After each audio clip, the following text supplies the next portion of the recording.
Good morning. I'm Bonnie Gardner. I'm co-chair of the Public Affairs Forum of the First Unitarian Universalist Church of Austin. Our forums are free and open to the public and occur most Sundays at noon. You're welcome to attend. Today we have an especially exciting presentation, a panel. We're going to have the three candidates for Travis County Judge, and they will be identifying key problems and challenges facing our rapidly growing and urbanizing county. They'll describe their visions for the future, the directions they want to take, and the programs they want to implement to serve the public interest. Our panelists are Sarah Eckhardt, a Democrat, an attorney, former county prosecutor and Travis County Commissioner, and daughter of the late U.S. Congressman Bob Eckhardt. We have Andy Brown, also a Democrat, an attorney and a litigator in private practice. He worked with Lloyd Doggett and Pete Laney, and he is the former chair of the Travis County Democratic Party. We have Mike McNamara, a Republican, a former technical writer and manager in the Austin tech and defense industries, and a Vietnam naval veteran. All three of our panelists have been very active in community service and in their local and state political parties.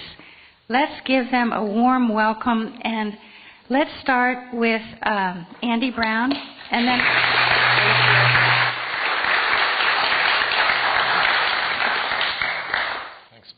Thanks, Bonnie. My name is Andy Brown. I am, get this timer going so I don't go over.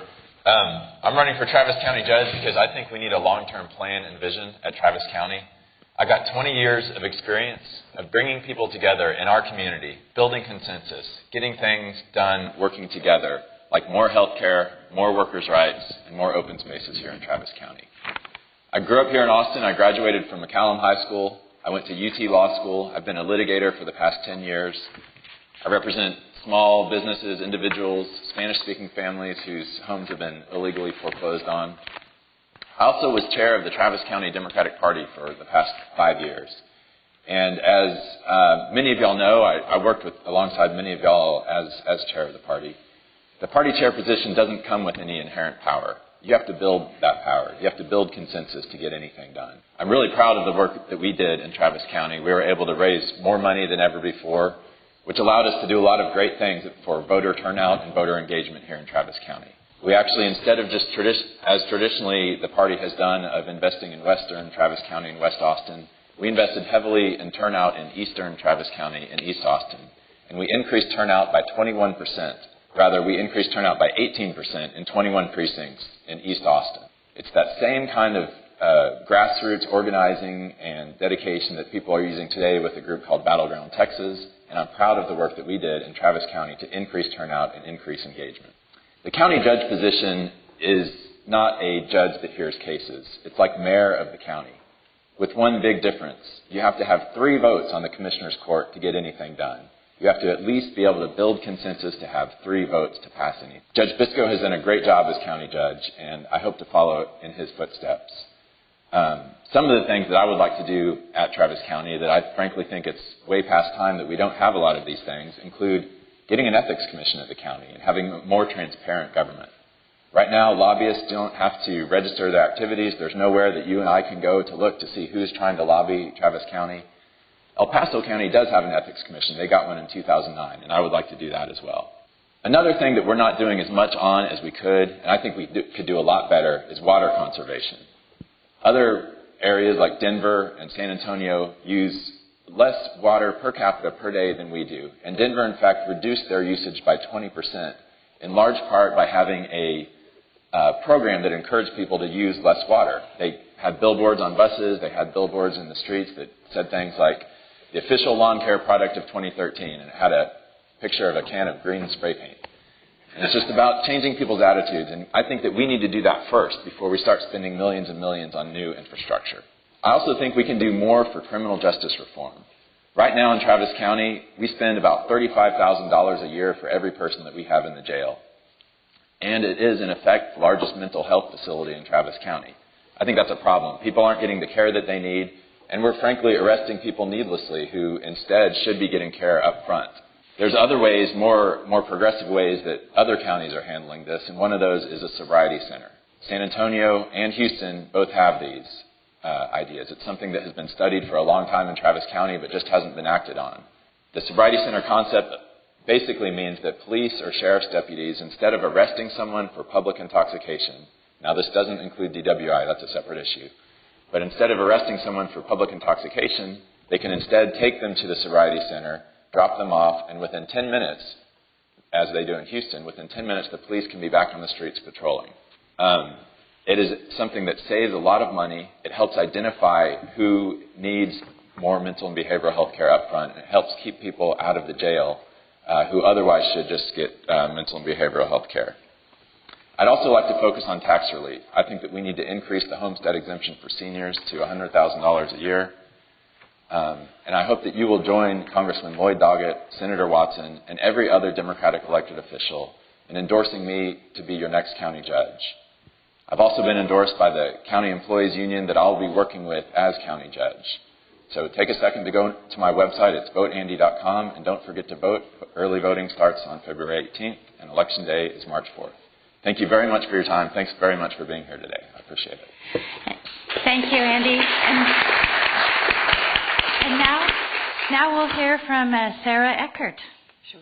Gary, that thing is great with the timer that you can see. Thank you so much for that. Sorry. I'm Sarah Eckhardt, and I'm running for Travis County Judge because I believe that we need leadership that has the experience and the courage and the commitment to put the needs of the many above the demands of the few. I am proud to be a public servant. I have come up through the ranks of Travis County government as a public servant.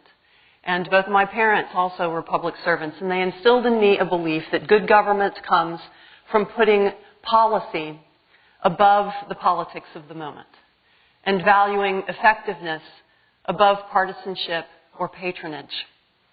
There are powerful changes sweeping over our county. We are running out of water. Our transportation system is choked, and we are dependent on our cars. And the property tax is breaking people's backs. But we don't have to be victims of change. We can be powerful forces for good change if we have a Travis County judge prepared to make the decisions on day one that are going to affect us for generations. I am the only candidate in this race with 15 years of accomplishment in the public interest. I have defended women's rights to be safe in their home and to access reproductive health care in our clinic system. I haven't just promised to reduce taxes for seniors, I've actually done it, and without raising the taxes of others. I haven't just promised to protect our environment. I have prosecuted sledge haulers in eastern Travis County. I have stopped the expansion of landfills on 290 East. And I helped negotiate a $3.5 million settlement from Hays County developers who had polluted Hamilton Pool. I haven't just promised to find transportation solutions other than toll roads. When the toll road regime passed by a more than 3-to-1 margin in 2008, I stayed on the Capital Area Metropolitan Planning Organization, and I ensured that we would have buses, rails, and trails in every major corridor in our region so that every family could afford to get to work on time. A leader doesn't go out and find consensus. She molds it. Because of my work, we now have the strongest groundwater regulations Travis County has ever had. We have the most innovative jail diversion programs in the state, including a veterans court, a mental health public defender's office, and soon a sobriety center. I'm also proud to be part of a coalition that stretches from San Antonio to Georgetown and includes Republicans and Democrats, rural, suburban, and urban interests that will bring regional transit so that we can choose to get out of our cars if we can. It's not easy being a force for positive change. Positive change doesn't often come on a unanimous vote. So I've taken some tough votes. that I knew would have political consequences. I insisted that decisions about how much water we have, who gets it, and for what purpose be made in public and for the public. I have insisted that construction workers get paid a fair and livable wage. And I've resisted big tax giveaways to corporations like Formula One, who are more than capable of carrying their own weight. Powerful interests come before the Commissioner's Court every single Tuesday. We need a county judge with the experience and the courage and the commitment to stand up to powerful interests and to stand up for the public interest. With me as your county judge, I will work for you. Thank you, Sarah. And now we'll hear from Mike McNamara. Thank you, Bonnie. It's a pleasure to be here. It's the first time that I've actually got to sit with my opponents and discuss issues, so it's a first time for me to visit with them. Although we did have another forum, we weren't one-on-one like this. So it's an interesting thing for me to be able to discuss some of these issues and get to hear what you guys are interested in. I am a fourth-generation Austinite. I'm a Navy veteran, as was mentioned. I did not serve in Vietnam, but I did 2 years in Alaska and 2 years on a destroyer escort out of Newport, Rhode Island. My last year I was in Beeville at the Naval Air Station there. I was trained as an electronics technician. I have the equivalent of a EE associate degree because of the fantastic training of the Navy. When I came out of the Navy, I went back to UT and I got a degree in journalism, and because of those two combining, I've been basically in technical writing for the majority of the 30 years in my career. However, I have also done work in advertising, in marketing, and business development, both in small companies and large companies. My family came here. My great-grandfather was stationed here in the Army after the Civil War, and he mustered out of the Army and came back here with his mother and started a business. Down through the years, my family has always been entrepreneurs and been in small business. So I'm very much a proponent of small business as the backbone of our city and our capability to produce jobs. I've also been very involved in the community through the JCs and other organizations such as that. I got involved in grassroots and neighborhood politics back in 1977, 78. I started working in city council politics, working for various candidates. I like to find somebody that I believe in, and I go work hard for them. And then I feel like I have done my part to help people get out to vote and learn about the candidates. We really, really need to work on getting our voters turnout. That's part of the problem I see. And specifically, as far as the Travis County judge in that position, part of the problem that I see with it is that there is not enough visibility about what goes on at the County Commissioner's Court. We need to be able to push information out to people using social media and various other, whether it's newsletters or mailings. A lot of people do not, as has been mentioned many times, understand what a Travis County judge does. It's not a lawyer's job. It should be a business person's job because you're seeing about the business of the county. You're overseeing a huge budget. You're looking for ways to take the burden of government off of the people's backs and ensure that they can keep their houses that they've worked hard to build and maintain. I hear story after story about people that are senior citizens and veterans who have no way to keep up with the increasing tax burden. So that's one of the key issues. A lot of other issues are on my mind. Communications, as I say, I am an open ear. I'm an open heart. I will listen to anybody that comes to the door. I don't have a set agenda. I don't have a set special interest. I want to see people prosper in Travis County. So I set myself here to offer my service to Travis County. I ran in 2010, got just under 40% of the vote, almost 90,000 votes against Sam Bisco, who, as you've heard, did a tremendous job. However, I see with the 10-1 vote in City Council and me pulling almost 40% of the vote, I hear people saying it's time for a change in local government. They want to see more activity. They want to see Traffic is a horrendous situation, and I believe there are simple, logical resolutions to that. For another thing, water, we're losing water in our pipes and our valves. We see it on TV, constant eruptions in the streets, and we see it out in the county as well. I live outside the city limits, or else I'd probably be very involved in the city council 10-1 races. But I live outside, and I've dealt with and worked with the county commissioners court on traffic problems and also on safety problems having to do with break-ins and robberies in our neighborhood. I'm very involved with the folks that are trying to survive the Onion Creek disaster, and I'd love to talk to you some more about that. I'm Mike McNamara, and I want to be your county judge. I appreciate your time. Thank you, Mike. And now we're going to take questions from the audience. I'll work this half of the room, and Douglas and Larry are going to handle the other half. Each candidate will have 2 minutes to respond. I want to talk about immigration reform. We all know it's broken at the federal level. We're learning how broken it is here in Travis County, since we have the third highest number of deportations across the country. And 73% of those are non-criminal, undocumented workers who have family members. So we're breaking up families. It's a rough situation.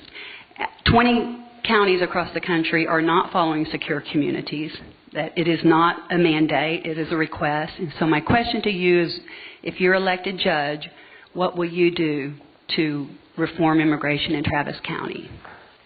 I'm a lawyer. Don't hold it against me. As a lawyer, I received a phone call one day from a friend about a friend of his who was being held in the Hayes County Jail on some minor charges and an immigration hold. Hilario had been pulled over for failure to signal a lane change. After he was pulled over by a Hayes County deputy and asked for his driver's license, he admitted he didn't have one. He identified himself correctly to the officer, but the officer arrested him for failure to identify to a police officer since he didn't have a driver's license to prove that the name he was giving was correct. When his truck was impounded, he runs a landscaping business. And in the back of the truck was a duffel bag from one of his employees. And in it was a fake green card. So he was charged with a felony for tampering with a governmental document. He was held in the Hayes County Jail for more than 4 months on an immigration hold. Otherwise, he would have been released on a personal recognizance bond. He's lived here for 15 years. He's a fluent English speaker. He has a wife and a 4-year-old daughter. He's not a flight risk. Luckily, I was able to work with his pro bono attorney and get his charges reduced down to just the failure to identify a police officer. And he was released, and he's pursuing citizenship now. We are deporting a tremendous number of people because of an interpretation by law enforcement locally that when ICE asks for detention of all individuals in the jail, our sheriff honors all of them. He doesn't have to, and I've spoken with him about this and with the county attorney about this, and I will continue to advocate for that. Mike. Yes. Well, immigration is an issue, and it's a severe issue, and it starts in the national arena because of they need to get the immigration process fixed so that we don't have people backed up beyond the scope of reality trying to get into the United States. We go to a church which has many Middle Eastern, Lebanese, Jordanian, other nationalities, and I'm approached often by them with problems that are similar, if not arrests, but they're here legally and they can't get a driver's license. They're here legally and they cannot get other paperwork. So we need to approach it on several levels. The sheriff is elected by the local people. He is doing the job as he sees best fit. I cannot tell him how to do his job. That said, I am understanding we have a lot of serious inconsistencies with the way that we treat folks that are here without the proper papers. They are here taking jobs that I believe might be done by other people. I'm a conservative. I believe that there are jobs here that people would do if they were given the opportunity and they were given a fair price. One of my major concerns, though, is actually why the folks from Mexico feel that they have to leave. What threat is it that's bearing down on them that is causing them to fear for their lives or fear for their families and leave their homes? And I'm afraid that we're not pushing hard enough on Mexico to fix their own situation, to take care of their own people. My family left Ireland because of famine, and they had to get out of there to get something to get to eat. And so they came to America because of that, and I think that the Mexican people would not be leaving their homes if there wasn't duress in their own home.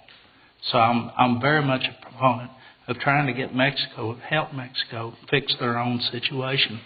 Thank you, Mike. Andy. Thanks. I think we can do better in Travis County. The sheriff does have discretion over policies in the jail, but the Travis County Commissioner's Court has the authority of the purse, and we get to vote on the budget of Travis County. I think one thing that we should insist on more than we have is how much is this costing us? I think that's a very good starting point. I've seen estimates that it's costing the county and the city up to $1 million a year to detain people who otherwise would be able to get out on a personal bond or even on a paid bond if it were not for the ICE detainer. And I think we need to focus on that first, because we don't have the money to be supplementing a federal program, especially if we're not getting reimbursed. The federal government does reimburse some expenses, but their criteria for reimbursement does not include all cases. One example is that at the federal level, I believe they reimburse for federal misdemeanors in certain cases. Federal misdemeanor is different from a state misdemeanor, and so they're going to miss a lot of state misdemeanor cases that they simply won't reimburse for. And I think that's the first thing we need to insist on. The second is I think we need to ask the Attorney General of the Department of Justice of the United States for an advisory opinion to tell us, what's their interpretation of the law? Does the shall and the may, how do those two resolve with each other, and what is the policy? If they say that is the policy, we do have to do it, then our response needs to be, well, y'all need to pay for it because this is increasing our costs. My guess is they won't say that, and my hope is that we can change our policy, because I think that it's tearing apart families. I think that I completely disagree with Mr. McNamara. I think that people who are working here are really helping this country and frankly paying a lot of tax dollars here, and I think the way it's happening right now is a very unfair policy, and I would like to see it change. Thank you, Andy. Hello, my name's Wade Wilcox. Thank you for coming. I appreciate the opportunity. I'm a resident of the city of Austin, but I have a lot of friends who have moved out to the county to escape city taxes. My feeling is that as a city resident, I'm unfairly subsidizing my friends in the rural area through the county. I would like to know what the county's going to do for city residents. I love that. That's good. People tend to think that the county judge only represents the people that live outside the city. And the fact is, I would represent you as a city member and a county member.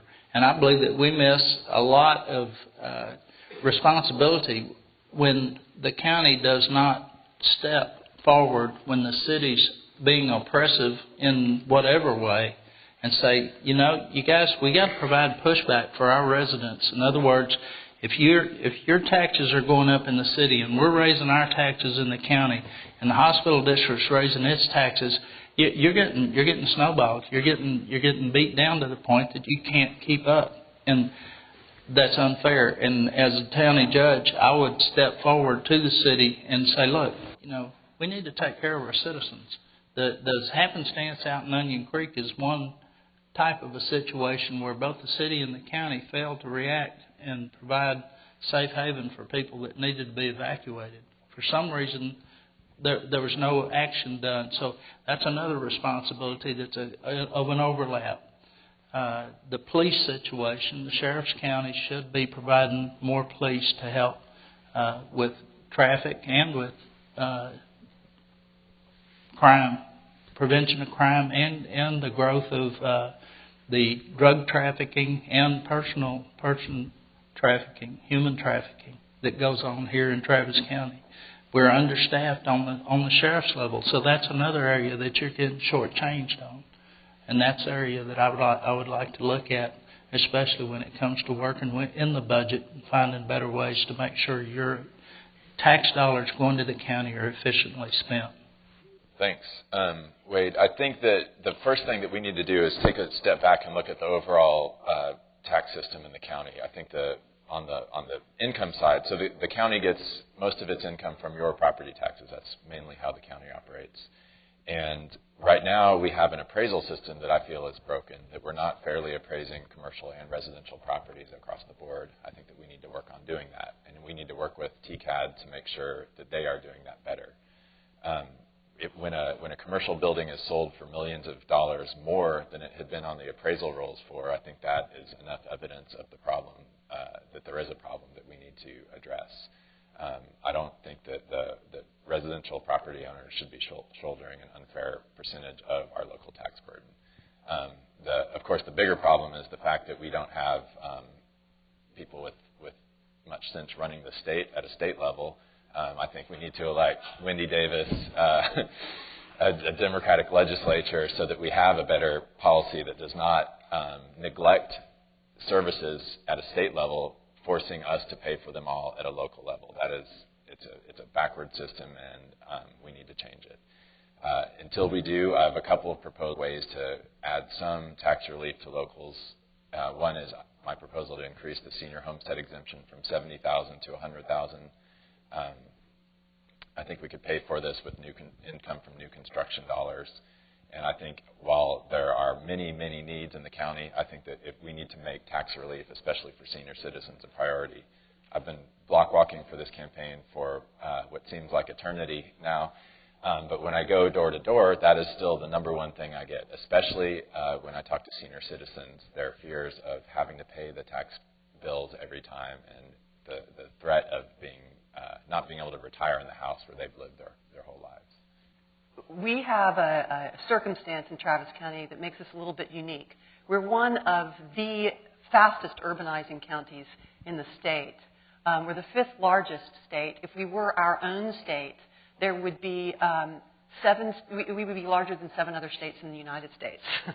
But what's unusual about us is we have a very, very vibrant urban center in the city of Austin, but it only covers half of the geographic territory. And there are 22 other municipalities and villages, as well as significant unincorporated areas. And we are suburbanizing poverty.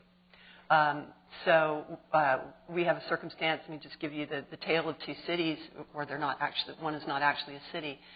City of Austin residents pay the county property tax, which is just over 50 cents, and the city property tax, which is just over 50 cents.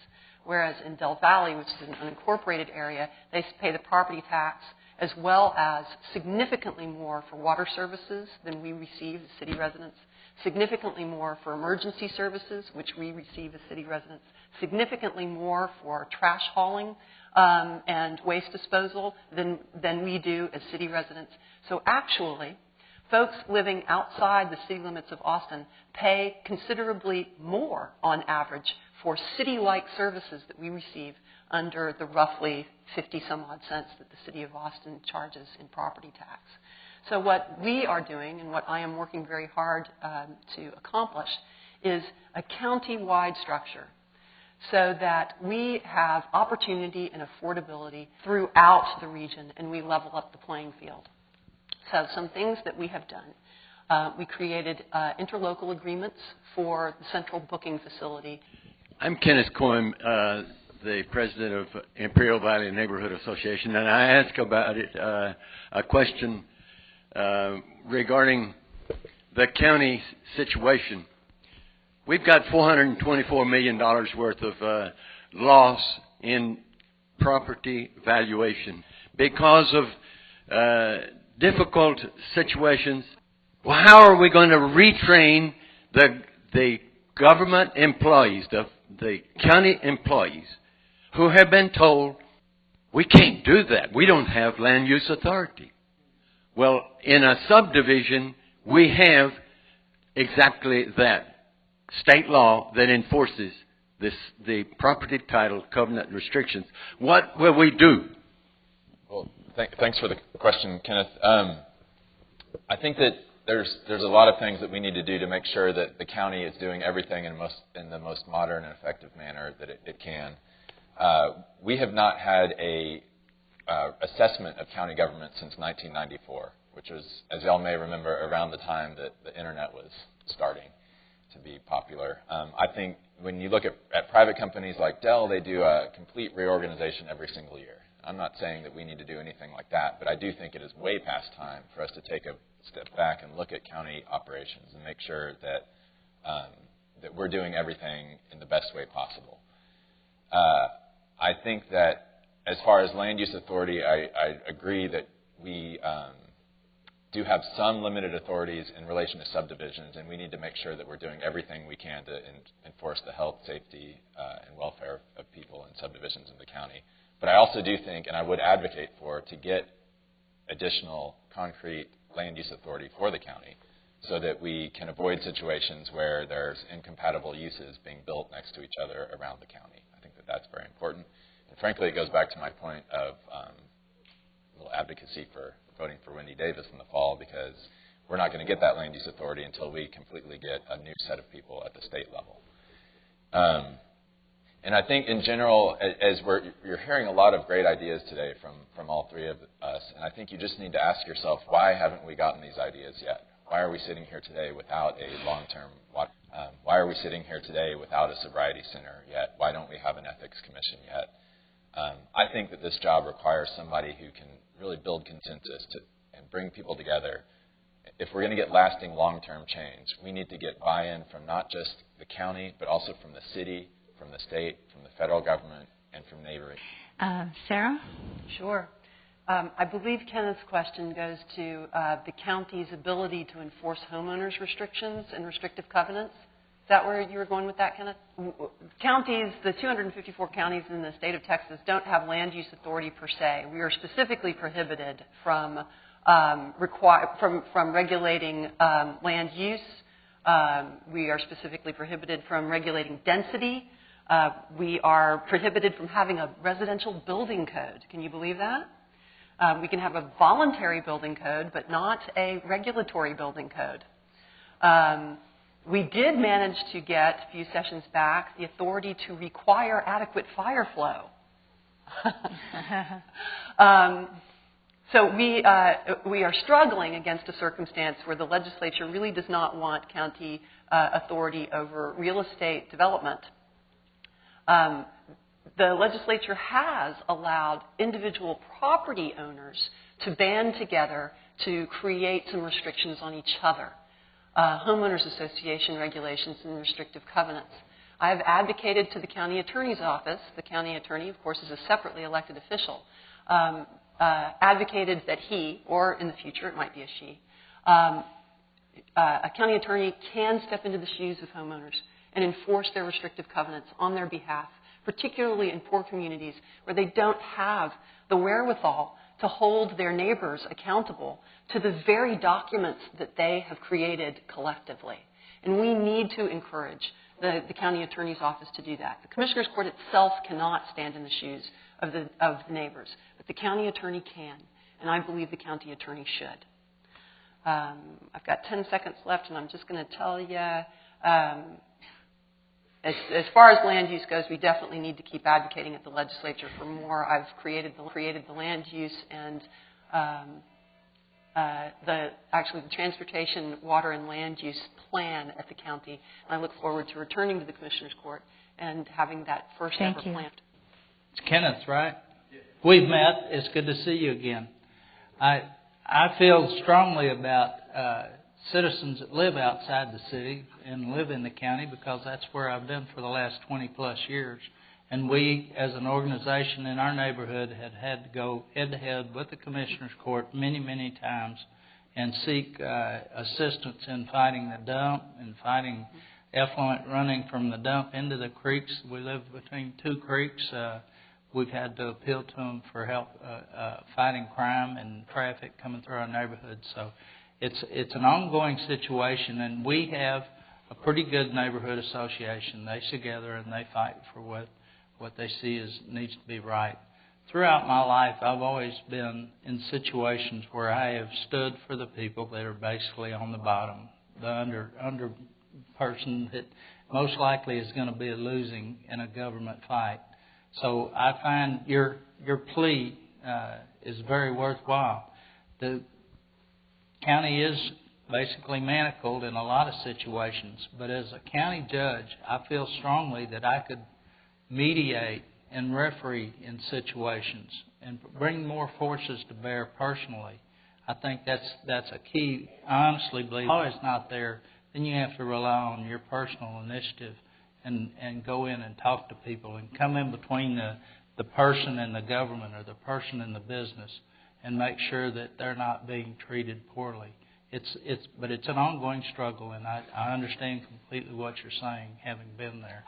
I would say it's too bad that this particular job of, quote, mayor is a partisan position as opposed to a nonpartisan position, because I feel strongly that when you start injecting strong partisanship into it, you begin to lose the respect of other people.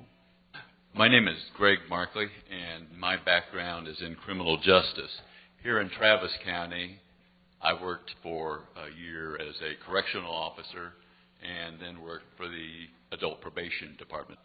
Criminal justice takes up a disproportionate amount of any budget, state, local, national. The opportunity cost is huge. Money to criminal justice diverts more money and resources from health, education, and every infrastructure.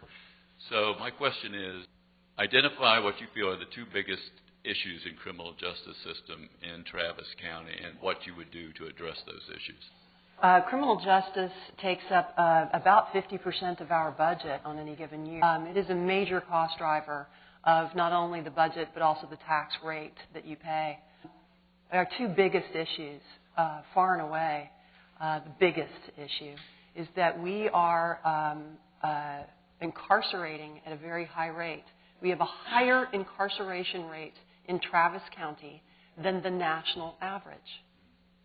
And the national incarceration rate is higher than any other Western nation. We are putting a lot of our residents behind bars and on paper.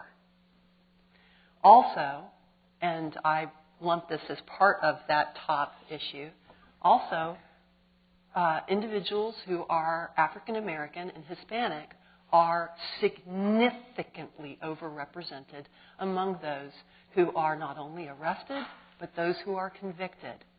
So as the chairman of the Community Action Network, which is a group of governments as well as nonprofits, I worked diligently, along with Judge Bisco, in order to bring together our law enforcement and prosecutorial community to have the difficult discussion about what we can do about that as a community.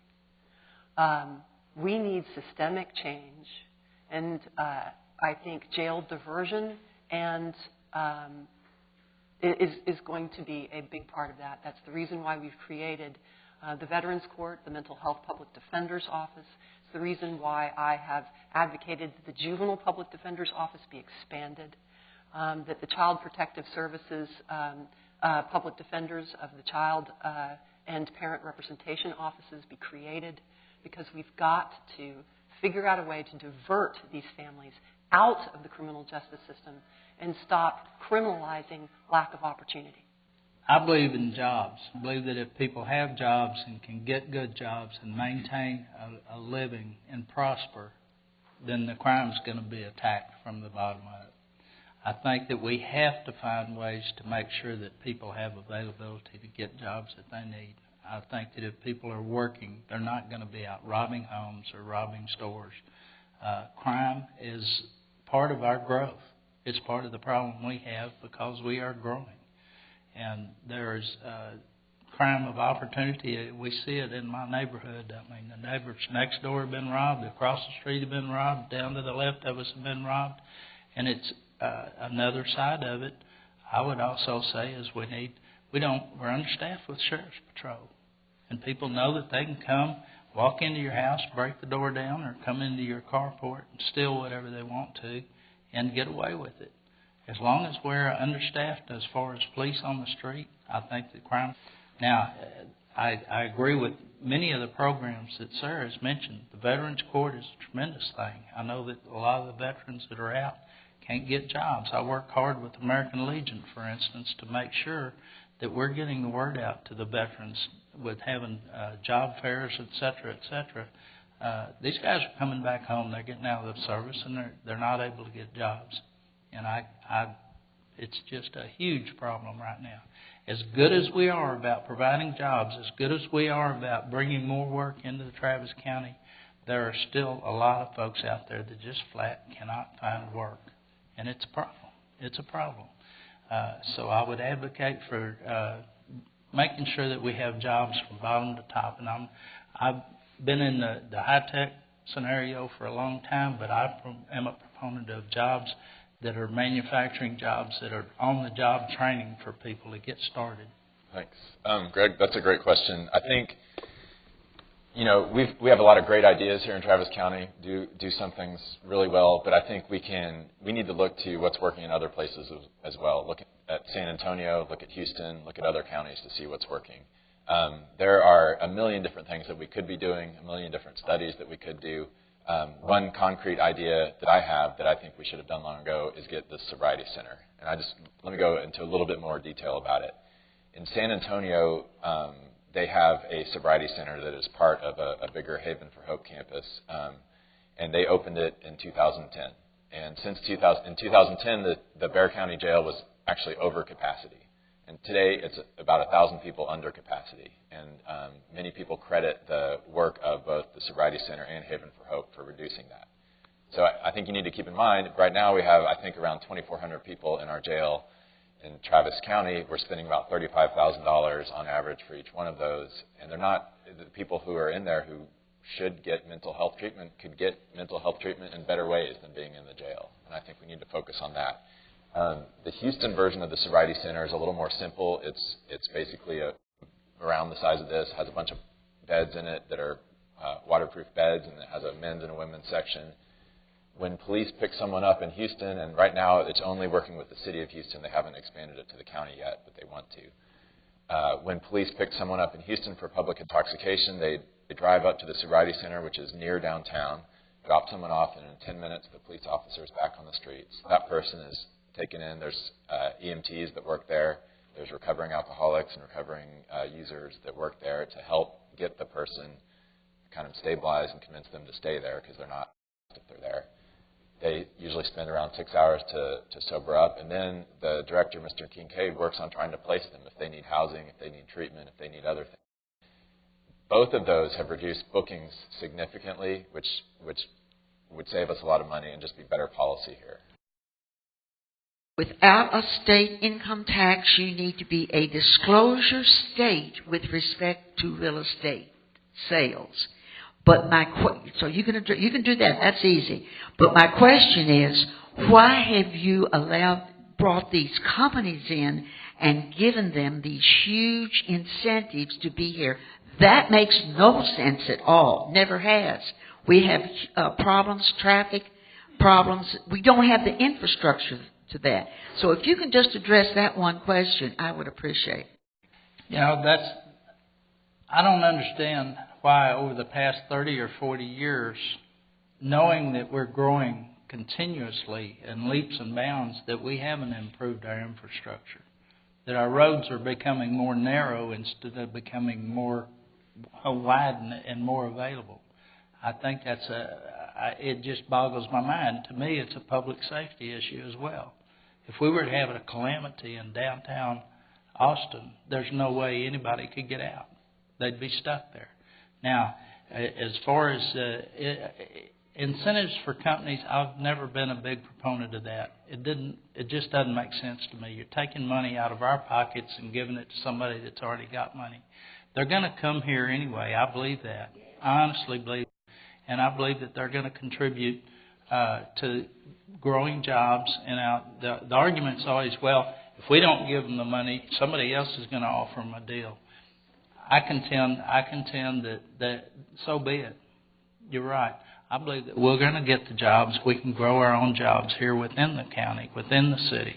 If that's the case, work with small business and help the small business people here get off of their backs, cut their taxes, and let them grow and build jobs with them instead of trying to attract a high-end job that, I can't believe somebody's going to guarantee we're going to hire 100 or 1,000 people making over $100,000. Well, maybe they will, maybe they won't. But the bottom line is those folks that live where I live, they're not going to be getting those jobs. They're going to be coming from somewhere else. And that's always been an issue with me. F1 was another situation. I didn't understand that whole composite. I thought that we should have been ahead of the curve on it, though, in making sure that we didn't lose the capability of ensuring we had proper jobs and or community help for people in that area. In the last 15 years that Travis County has had a tax rebate policy, our unemployment rate has remained pretty much consistently below the national average, but our poverty rate has exceeded the national average. Our poverty rate has grown by more than 50% since 2000. So I think, I'm a statistician by training, I have a master's in public affairs. I think that that is a statistically significant indicator that our economic development policy has failed.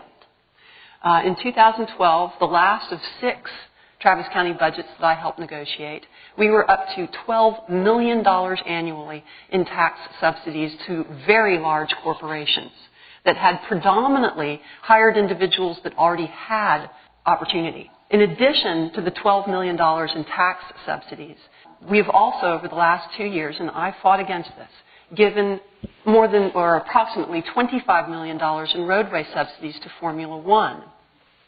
I'm going to use Formula One as an example, but they are by no means the only offender of corporate entities who take because they can, not because they need it. Formula One is getting $29 million annually for 10 years in tax subsidies from the state. They are not having taxes returned to them that they paid. They're having sales taxes that you all paid given to them. In addition, the Travis County gave them $25 million in roadway subsidies. They hire less than 25 individuals, none of them from the community. And most of the job opportunities that they create are seasonal, contract labor for parking, concessions, bartenders, and that kind of work. We must do better with regard to that. I don't believe that tax subsidies are appropriate unless a business is willing to locate in a low opportunity area, hire Travis County residents, and provide opportunity into areas that don't normally get opportunity circulated to them. Thanks. I'm glad we brought up the issue of people who are trying to get roadway subsidies from the county. I mean, one of the things, obviously, one of the top things that I've been talking about on this campaign, and frankly that I've been fighting for the past 20 years, is reducing the influence of corporate money in politics. As chair of the Democratic Party, we actually passed a resolution in favor of overturning Citizens United through a constitutional amendment. I would do everything that I could as county judge to follow up on that and have the county use the bully pulpit of the county to work towards that end. I think that Citizens United is tearing apart our democracy. I also think that we need something that we have a lot of control over, and that is getting an ethics commission at the county so that you and I can know what companies are trying to get road contracts, what engineering firms are trying to get road contracts from the county, who else out there is trying to lobby the county to get something from the county. And the year 2009, El Paso County went to the legislature and asked for permission to set up an ethics commission, and they granted it. It's not a super partisan issue. I think that we could ask our legislative delegation to do the same thing for Travis County, and frankly, I don't understand why we haven't done that yet. The other thing that I think we need to keep in mind is that, of course, businesses are going to come to Austin. This is a great place. I grew up here. I understand how everything about Austin just makes this a great place where people want to live and people want to have businesses. But the thing we can't forget is what Sarah brought up, and that is the poverty rate in Travis County. The fact that there are a lot of people doing really well in Travis County, especially in western Travis County, central Austin, western Austin. But there are a lot of people not doing well, and the disparity is increasing right here in Travis County. And so I think the county, the city, the state, everybody has a duty to make sure that we're doing everything we can to increase opportunities in East Austin. As Austin grows, do we need a separate APD and Travis County Sheriff's Office? Is there duplication of services as we become just a major metro area almost solidly throughout the county? Mike, 1 minute, please. I would love to look into that. I think it's a valid question, and having listened just briefly to the sheriff speaking on the radio the other morning, he's even interested in it. It's possible, but it's going to be a hard thing to pull about because there are so many different entities involved in it. There are duplications. One of the issues I've also heard about is there's duplications in between the constables and the sheriff's department, where the constables have taken it upon themselves to start doing the sheriff's duties, and they're fighting with each other for funds, and that needs to be looked into. That's ridiculous. So it's going to be difficult. It's going to be difficult, but I mean, I've always had a question about how the county and the police overlay, and how county is supposed to handle police work within the city, and the city how that coordinates. They've got along pretty well so far, but we need to work on it. Thank you, Mike. Sarah? I like to give this example. If you have a car accident on I-35 directly across from the Darrell K. Royal Memorial Stadium, for example, there are no less than 10 law enforcement agencies that can respond to your car wreck. Austin Police Department, the Travis County Sheriff's Department, any of the 5 constables' offices, DPS, the AISD Police, and the UT Police. That's a whole lot of commissioned peace officers. My job as a public servant is to figure out what is the appropriate level of resources to have countywide, and to ensure that those resources are appropriately distributed countywide. So yes, there is definitely work to be done with regard to how many commissioned peace officers we have across the county, what their jurisdictions are, and whether that distribution could be improved so that we can ensure adequate safety services and security across the county. Thank you, Sarah. Andy? Thanks. Luckily, we have a 911 system that when you call it, those people all don't respond. They delegate it out to who's closest and who it would make the most sense for them to respond. But that said, I do think that we need to do more especially with interlocal agreements. Those are things that we can set up by working with the city, with any city within Travis County on our own. We don't need state permission to do it generally, and we've had some successful examples of it in the past. Relating specifically to APD and the Sheriff's Department, I think that there's some that are saying they want to separate out the booking facility of APD from the current one. I would not be in favor of that. I think that we need to make sure the current one's working as well as it can. I also think that looking forward, if we do end up building a new civil courthouse, that we should ask the city if they could be part of it, maybe if there is a need for additional city municipal courts, why couldn't they help pay for the cost of the county civil courthouse and locate city facilities there too? Thank you, Andy. Mike? I think I just did the placement, right? Okay, sorry. Yeah. But I can expound on that. Let's have our closing statements then. And again, thank you to all the candidates for participating today. We're very grateful for your attendance. Let's start with Andy on a closing statement. 1 minute, please. Thanks. I really want to thank all of y'all for being here today. You're very dedicated to democracy and making your government a better place. And thank you so much for being here. And thanks for watching us on TV as well. My name's Andy Brown. I'm running for Travis County Judge in the Democratic primary. And I think that the number one requirement of this position is having a leader with experience who can bring people together, who can build consensus, and who has a record of doing that for the past 20 years. I'm extremely proud of the support that I've gotten in this race, being endorsed by Congressman Doggett, Senator Watson, Sarah Weddington, every Democratic elected official who's endorsed in the race, all of the public safety organizations, as well as all the unions that are part of the the Central Labor Council, including the county employees organization that represents the employees that I would be working with. I think we can do better at Travis County. I think the way that we do better is by doing a better job at building consensus, a better job working with the city, a better job working with the state government, a better job working with the federal government, and a better job working with our neighbors. Thank you, Andy. And Sarah. Very powerful interests come before the Commissioners Court every Tuesday, and they seek to keep their profits high and their taxes low. Meanwhile, we are struggling with diminishing water supply, a tangled transportation system, and a